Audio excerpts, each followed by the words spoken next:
आज हम जिस विषय पर ये गहन चर्चा करने वाले हैं उसे लेकर मैं सच में बहुत ज्यादा उत्साहित हूँ। हाँ, ये टॉपिक है ही इतना दिलचस्प। बिल्कुल।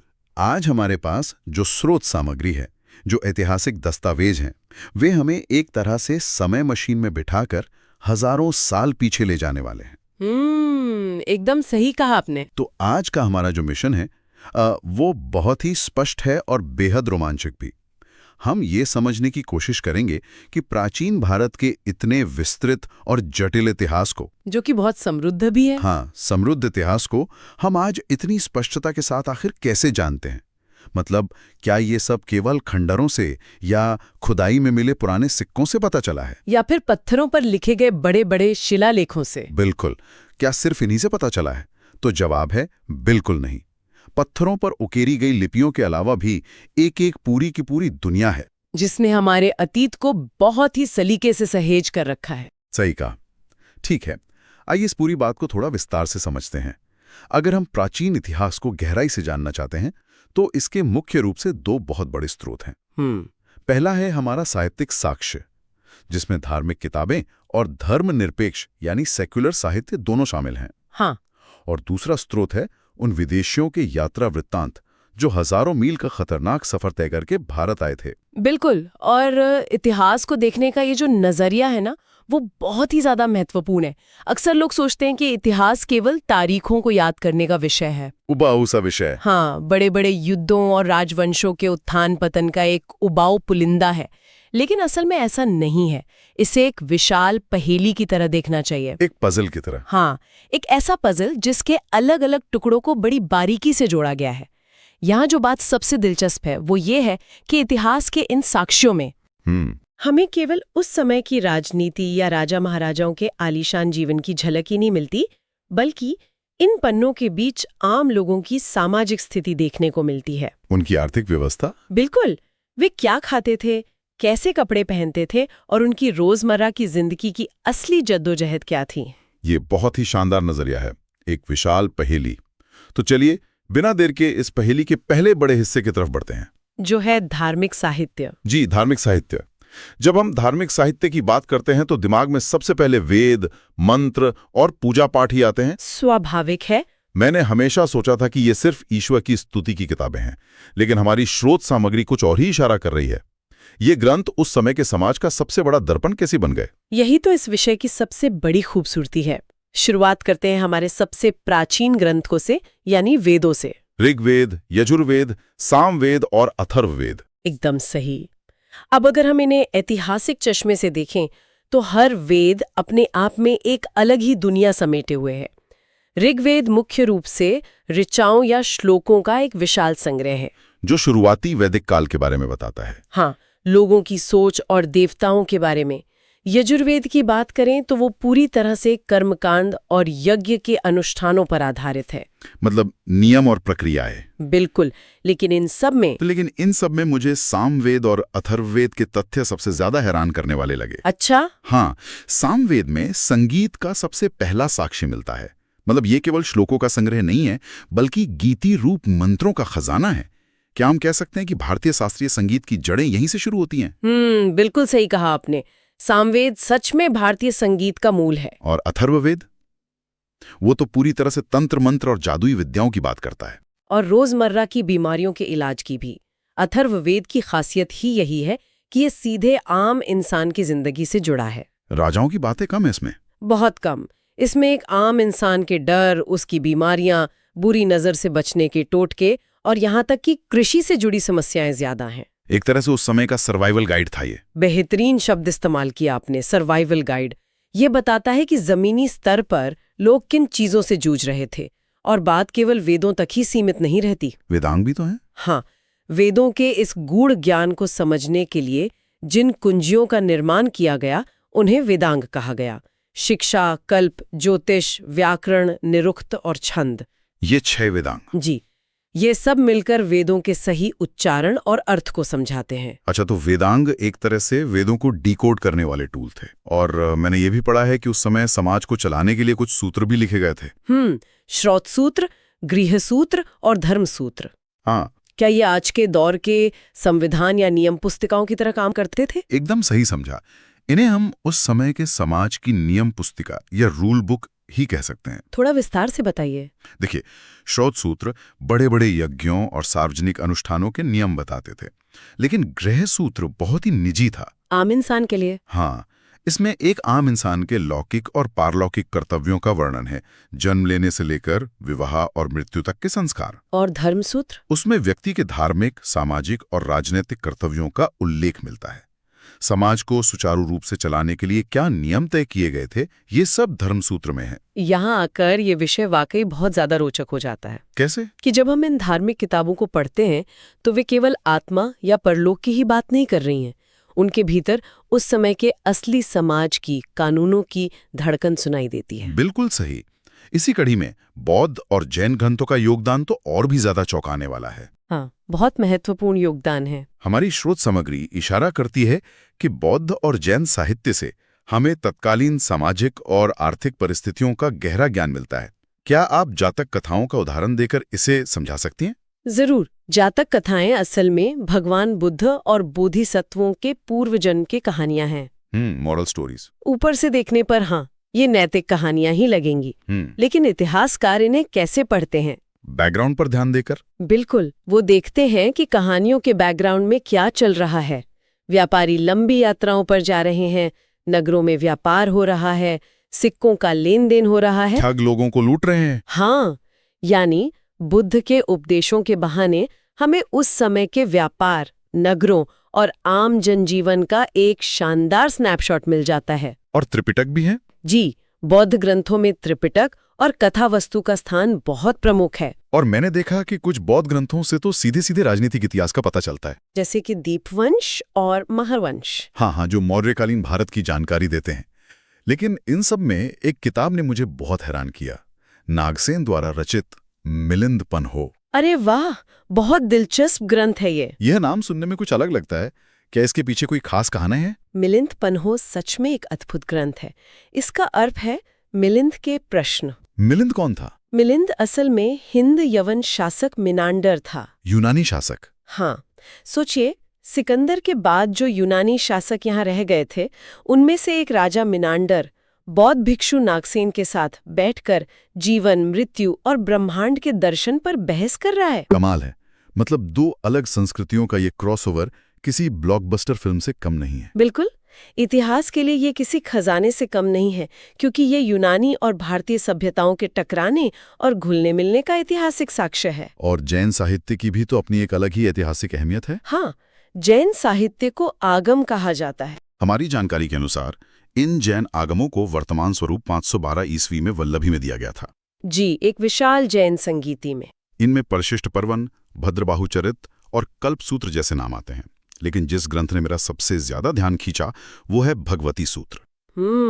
बहुत ही जरूरी ग्रंथ है। एक धार्मिक ग्रंथ इतिहास के लिए इतना जरूरी क्यों है? भगवती सूत्र की सबसे बड़ी खासियत ये है कि इसमें न केवल महावीर स्वामी के जीवन का वर्णन है, बल्कि इसमें प्राचीन भारत के 16 महाजनपदों का भी जिक्र मिलता है। महाजनपद यानी उस समय के बड़े बड़े राज्य?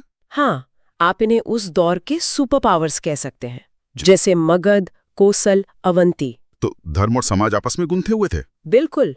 कोई भी धार्मिक ग्रंथ शून्य में नहीं लिखा जाता। वो अपने आसपास के समाज के राजनीतिक भूगोल को समेट लेता है।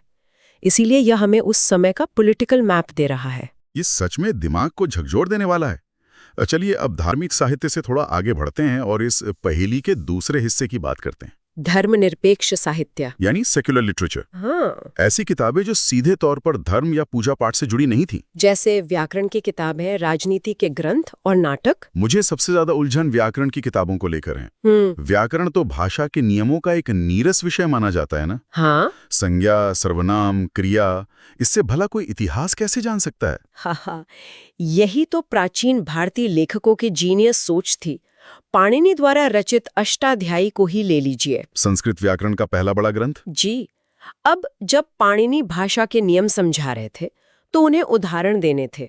उन्होंने हवा में बातें नहीं की। तो उन्होंने क्या किया? उन्होंने उदाहरण के तौर पर अपने आसपास के असली शहरों, जातियों, व्यापारिक वस्तुओं और लोगों के काम धंधों का इस्तेमाल किया। रुको, मतलब उन्होंने व्याकरण के नियम समझाते हुए असली शहरों और बाजार के ट्रेड रूट्स के नाम लिख दिए। बिल्कुल। और अनजाने में ही सही, उन्होंने पूर्व मौर्य काल की पूरी सामाजिक दशा का एक अचूक चित्रण हमारी झोली में डाल दिया। क्या बात है। और यही परंपरा शुंग काल में पतंजलि ने आगे बढ़ाई। उन्होंने पाणिनि की अष्टाध्यायी पर अपना प्रसिद्ध महाभाष्य लिखा। पतंजलि तो पुष्यमित्र शुंग के पुरोहित थे ना? एकदम सही। इसलिए उनके इस ग्रंथ से हमें मौर्योत्तर कालीन व्यवस्था और राजनीतिक उथल-पुथल की बेहद प्रामाणिक जानकारी मिलती है। वाह, भाषा के नियमों के बीच इतिहास की असली झलकियां। और अगर हम धर्मनिरपेक्ष साहित्य में राजनीति की बात कर ही रहे हैं, तो कौटिल्य के अर्थशास्त्र का जिक्र तो बनता है। उसके बिना तो चर्चा अधूरी है। कौटिल्य, जिन्हें दुनिया चाणक्य के नाम से जानती है, उनकी ये किताब सिर्फ राजकाज का ज्ञान नहीं है, बल्कि ये मौर्यकालीन व्यवस्था का पूरा ब्लूप्रिंट है ना? में जाकर प्रशासन, टैक्स व्यवस्था और सबसे मजेदार गुप्तचर प्रणाली यानी स्पाई नेटवर्क पर बात करता है। Spy network? हाँ, कौटिल्य बताते हैं कि कैसे व्यापारी, साधु या विद्यार्थी के भेष में जासूसों को काम करना चाहिए। इसे पढ़कर लगता है जैसे हम उसी दौर के किसी रक्षा मंत्रालय का सीक्रेट दस्तावेज पढ़ रहे हो। बिल्कुल ऐसा ही लगता है।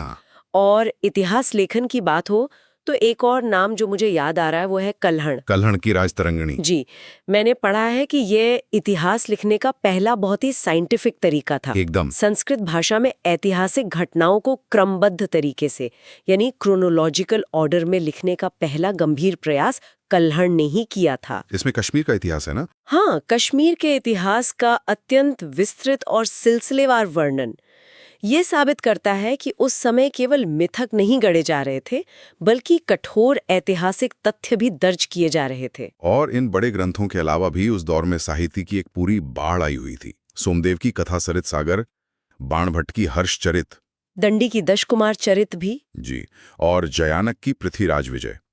लेकिन इन सब में शूद्रक का नाटक मृच्छकटिकम मुझे सबसे अलग लगा। वो क्यों? अक्सर नाटकों में कोई महान राजा होता है या कोई देवी देवता, लेकिन ये कहानी तो बिल्कुल अलग है। मृच्छकटिकम का मतलब है मिट्टी की छोटी गाड़ी। ये सच में उस समय के किसी इंडी सिनेमा या यथार्थवादी फिल्म की तरह है। इसमें राजा हीरो नहीं है? नहीं, इसका नायक एक गरीब व्यापारी है। कहानी में एक गणिका है, एक चोर है, धूर्त लोग हैं। मतलब ये महल की चमक दमक से दूर की कहानी है। हाँ, समाज के निचले तबके और आम सड़कों की असली थोड़ी कड़वी सच्चाई को दिखाता है ये नाटक। तो इन सारी बातों का आखिर निष्कर्ष क्या निकलता है? आप ही बताइए। निष्कर्ष ये है कि हम भारत के इतिहास को केवल भारत के लोगों की नजर से देखकर पूरी तस्वीर नहीं समझ सकते। बाहरी दुनिया प्राचीन भारत को किस नजरिए से देख रही थी, ये जानना भी उतना ही जरूरी है। और यहीं से हमारी चर्चा का तीसरा हिस्सा शुरू होता है। विदेशियों के यात्रा वृत्तांत। प्राचीन काल के ये ट्रैवल व्लॉगर्स जो दुनिया के अलग अलग कोनों से यहाँ आए, क्या हम इन यात्रियों को कुछ श्रेणियों में बांट सकते हैं? बिल्कुल, 3 मुख्य भागों में यूनान और रोम के लेखक, चीन के यात्री और अरब के विद्वान। और यूनान और रोम से शुरू करते हैं। हेरोडोटस का नाम आता है, जिन्हें इतिहास का पिता कहा जाता है। लेकिन हेरोडोटस ने बहुत सी कल्पित कहानियों को अपनी किताब में शामिल कर लिया था। असली विवरण तो सिकंदर के साथ आए लोगों से मिलता है। हाँ, जैसे नियार्कस और एरिस्टोबुलस। लेकिन इस श्रेणी में सबसे बड़ा सुपरस्टार निश्चित रूप से मेगास्थनीज है। मेगास्थनीज, जो चंद्रगुप्त मौर्य के दरबार में राजदूत बनकर आया था। उसकी पुस्तक इंडिका तो बहुत मशहूर है। वो मौर्यकालीन समाज और पाटलिपुत्र शहर के वैभव का बहुत शानदार वर्णन करता है। लेकिन मैंने सुना है कि इतिहास की एक मजेदार विडंबना भी है यहाँ। हाँ, स्ट्रैबो नाम के एक बहुत प्रसिद्ध यूनानी लेखक ने मेगास्थनीज के पूरे विवरण को झूठा मान लिया था। मतलब उस जमाने में भी इतिहासकारों के बीच ट्विटर वॉर चल रही थी। एक इतिहासकार दूसरे को फेक न्यूज बता रहा था। हाँ, बिल्कुल ऐसे ही समझ लीजिए। स्ट्रैबो को लगता था कि मेगास्थनीज की बातें जैसे चींटियां सोना खोदती हैं, सब मनगढ़ंत बकवास है। ये हमें सिखाता है कि ऐतिहासिक साक्ष्यों को क्रिटिकल लेंस से देखना चाहिए। एकदम सही। यूनानी लेखकों में एक रहस्यमयी रचना का जिक्र आता है, पेरिप्लस ऑफ द एरिथियन सी, जो लगभग 80 ईस्वी में लिखी गई थी। इसका लेखक कोई बड़ा विद्वान नहीं, बल्कि एक अज्ञात यूनानी नाविक है। और उसने भारत के बंदरगाहों का इतना सटीक वर्णन किया है कि ये आज व्यापारिक इतिहास का खजाना है। इसके अलावा प्लिनी की नेचुरल हिस्ट्री भी है। प्लिनी तो इस बात से रो रहा था ना कि रोम का सारा सोना भारत जा रहा है। हाँ, प्लिनी सच में दुखी था कि रोम के लोग भारतीय मसालों और रेशम के इतने दीवाने हो गए थे कि रोम का खजाना भारत बह रहा था। ये दिखाता है कि प्राचीन भारत ग्लोबल इकोनॉमी का कितना बड़ा केंद्र था। और अब अगर हम चीनी यात्रियों की बात करें तो उनका उद्देश्य अलग था। वे व्यापार करने नहीं आए थे। नहीं, उनका मुख्य उद्देश्य धर्म और ज्ञान था। वे बौद्ध ग्रंथों की खोज में यहाँ आते थे। फायान 5वीं शताब्दी में चंद्रगुप्त द्वितीय के समय आए। उनकी रचना फोक क्योंकि में शांतिपूर्ण समाज का वर्णन है। फिर आते हैं ह्वेनसांग, जिन्हें यात्रियों का राजकुमार भी कहा जाता है। वे हर्षवर्धन के समय आए और 16 वर्षों तक यहाँ रहे। ह्वेनसांग ने सीयू की लिखी। हाँ, और रीति रिवाजों और शिक्षा पद्धति का सूक्ष्म वर्णन किया। वे नालंदा विश्वविद्यालय में पढ़े। और उनके बाद इत्सिंग आए। इत्सिंग ने नालंदा और विक्रमशिला में रहकर भारतीयों की वेशभूषा, खानपान पर बहुत बारीकी से लिखा है। ज्ञान की इसी खोज में अरब के लेखकों का योगदान भी कम नहीं है। 9वीं शताब्दी में सुलेमान आया, फिर अल मसूदी का नाम आता है। लेकिन सबसे ज्यादा प्रभावित करते हैं अल बरूनी। उनका वास्तविक नाम अबू रिहान था। वे महमूद गजनवी के साथ आए थे। एक हमलावर के साथ आने के बावजूद उनका नजरिया एकदम अलग था। उनका नजरिया एकेडमिक था ना? पूरी तरह से। उन्होंने यहाँ संस्कृत सीखी, दर्शन, गणित और ज्योतिष का अध्ययन किया। और फिर अपनी महान रचना तहकीक-ए-हिंद लिखी। ये 11वीं शताब्दी के भारतीय समाज, जाति व्यवस्था और विज्ञान का अत्यंत निष्पक्ष विश्लेषण है। एक विदेशी होते हुए किसी दूसरे समाज को इतनी गहराई से समझना बहुत बड़ी बात है। बिल्कुल। तो आज की इस पूरी चर्चा को अगर हम समेटें तो ज्ञान प्राप्त करने का सबसे बेहतरीन तरीका यही है कि हम अलग अलग नजरियों को एक साथ रखें। वेदों के मंत्र, व्याकरण, अर्थशास्त्र और इन विदेशी यात्रियों की डायरियां, जब ये सब मिलते हैं तब प्राचीन भारत की असली तस्वीर सामने आती है। इस पूरी बात से एक बहुत ही गहरा और विचारोत्तेजक सवाल खड़ा होता है। कैसा सवाल? आज हमने देखा कि कैसे पेरिप्लस ऑफ द इरिथ्रियन सी के एक बिल्कुल अज्ञात नाविक की छोटी सी यात्रा डायरी आज इतिहास का इतना बड़ा साक्ष्य बन गई है। हाँ, हजारों साल बाद। तो ये सोचने वाली बात है कि आज के इस डिजिटल युग में हमारी रोजमर्रा की कौन सी मामूली चीजें, हमारे कैजुअल ईमेल्स, हाँ, या हमारे सोशल मीडिया पोस्ट्स या ऑनलाइन शॉपिंग के बिल, भविष्य में आज से 2-3 हजार साल बाद आने वाले इतिहासकारों के लिए हमारे समय को समझने का सबसे बड़ा ऐतिहासिक साक्ष्य कौन सी चीज बनेगी? क्या हमारी आज की डिजिटल हरकतें भविष्य के लिए कोई नया पेरिप्लस साबित होंगी? यही सोचने वाली बात है। उफ, ये विचार सच में दिमाग को सुन्न कर देने वाला है। ये इतिहास को सीधे हमारे स्मार्टफोन की स्क्रीन पर लाकर खड़ा कर देता है। और इसी रहस्यमयी और रोमांचक सोच के साथ हम आज की इस बेहतरीन चर्चा